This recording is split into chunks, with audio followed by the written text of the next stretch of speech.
আমরা আবারও বলছি, ছাত্র জনতা কোনোভাবে বসে থাকবে না এই সমস্ত কার্যক্রম দেখে। এই চেয়ারে বসে ফ্যাসিবাদের পক্ষে যদি কোনো ধরনের কার্যক্রম পরিচালনা করেন, অতি দ্রুত বিচারের ব্যবস্থা গ্রহণ করুন। বিচারের ধীরগতি লক্ষ্য করছি আমরা। আজকে যে জায়গায় আমরা দাঁড়িয়ে আছি, 2006 সালের 28 অক্টোবরে রবি বৈঠক আন্দোলনের মধ্য দিয়ে সারা পৃথিবীবাসীকে দেখিয়ে দেখিয়ে মানুষ হত্যা করে খুনি হাসিনা বাংলাদেশের প্রেসিডেন্টের সূর্যপথ বেরিয়েছিল। সেই ধার অব্যাহত রেখে বিরিয়ার হত্যাকাণ্ড, শাপলা চত্বরে আলেম ওলামাদের উপর হত্যাকাণ্ড, জামাত নেতৃবৃন্দের হত্যাকাণ্ড, সকল দেশপ্রেমিক হত্যাকাণ্ডের মধ্য দিয়ে খুনি হাসিনা তার ফ্যাসিবাদকে কায়েম রেখেছিল। একজন ব্যক্তি এবং একজন পরিবারের কাছে সারা বাংলাদেশের মানুষকে চুন্নি করে রেখেছিল। কিন্তু 24 জুলাই আগস্টের বিপ্লবে ছাত্র জনতা রাজপথে নেমে এসে তারা তাদের বুকের তাজা রক্ত ঢেলে দিয়ে বাংলাদেশকে ফ্যাসিবাদ মুক্ত করেছে। আমরা ফেরাউন দেখিনি, ফেরাউনের গল্প শুনেছি। আমরা নমরুদ দেখিনি, নমরুদের গল্প শুনেছি। আমরা হিটলার দেখিনি, হিটলারের ইতিহাস পড়েছি। কিন্তু এই প্রজন্ম খুনি হাসিনাকে দেখেছে। এই প্রজন্ম খুনি হাসিনা ফ্যাসিস্ট দোসরদেরকে দেখেছে। আমরা দেখেছি এই গণহত্যার পর হাসিনা এবং তার দোসরদের ন্যূনতম কোনো অনুশোচনা বোধ দেখায়নি, বরং তারা অহংকার এবং উদ্ধত্তপূর্ণ আচরণ করে যাচ্ছে।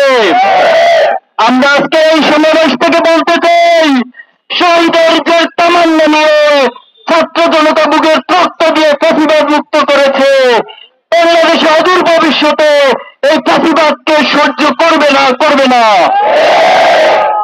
সংগ্রামী উপস্থিতি, বিভিন্ন মাধ্যমে ফ্যাসিবাদ ষড়যন্ত্রের চেষ্টা করে যাচ্ছে।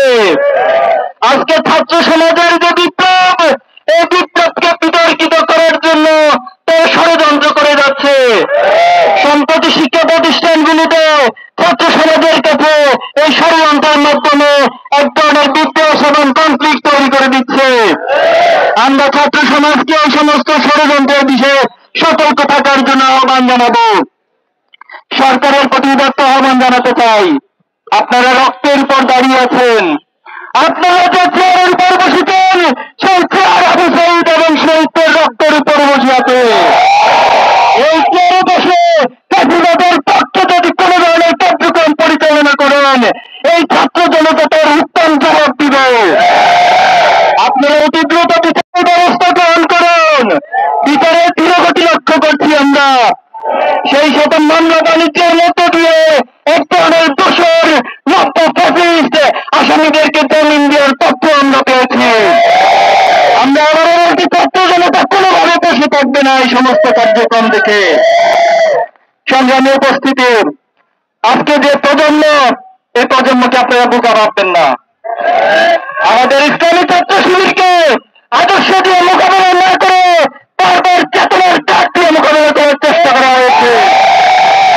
আমাদের প্রথম কেন্দ্রীয় সভাপতি শহীদ মীর কাসেম আলী ভাইকে, বাংলাদেশের এই রত্নকে তারা ফাঁসি দিয়ে বিচারিক হত্যাকাণ্ড ঘটিয়েছে। এই প্রজন্ম সেদিন বোকাকান্ডের মাধ্যমে সেটাকে সহ্য করেছে, কিন্তু আজকের প্রজন্ম আর এই সমস্ত চেতনার কাজকে সহ্য করবে না। আমাদের বুকে, আমাদের জননীতে শহীদদের রক্ত বিরাজমান। আমরা শহীদ আবু সাঈদকে নিজেদের মধ্যে গ্রহণ করি, আমরা সকল শহীদদেরকে নিজেদের মধ্যে অনুভব করি। এই শহীদের রক্তের অনুভবকারী যে প্রজন্ম, তাদের সাথে গাদ্দারি করতে কখনো কেউ সাহস করবেন না। সম্প্রতি গতকাল একটি হত্যাকাণ্ড ঘটেছে, খুবই দুঃখজনক বাংলাদেশের জন্য। এই ফ্যাসিবাদের পতনের পর এই হত্যাকাণ্ড প্রমাণ করে ফ্যাসিবাদ আবার মাথা চাড়ে দিয়ে দেওয়ার চেষ্টা করছে। সংগ্রামী ছাত্র জনতা, আমরা আগামীর বাংলাদেশকে করতে চাই। আমরা এই বাংলাদেশটাকে সমৃদ্ধ বাংলাদেশ হিসেবে করতে চাই। এই প্রজন্ম তারা সততা, দক্ষতা, দেশপ্রেমের মধ্য দিয়ে বাংলাদেশকে করতে চায়। আমরা ইব্রাহিমের উত্তরসূরি, আমরা ইসমাইলের উত্তরসূরি, আমরা শাহজালাল শাহপরানের উত্তরসূরি। আমরা সালাউদ্দিন আইয়ুবীর উত্তরসূরি, আমরা শহীদ সাব্বির আইয়ুব থেকে শুরু করে শেষ পর্যন্ত শহীদ আব্দুল্লাহ পর্যন্ত সকল শহীদের উত্তরসূরি।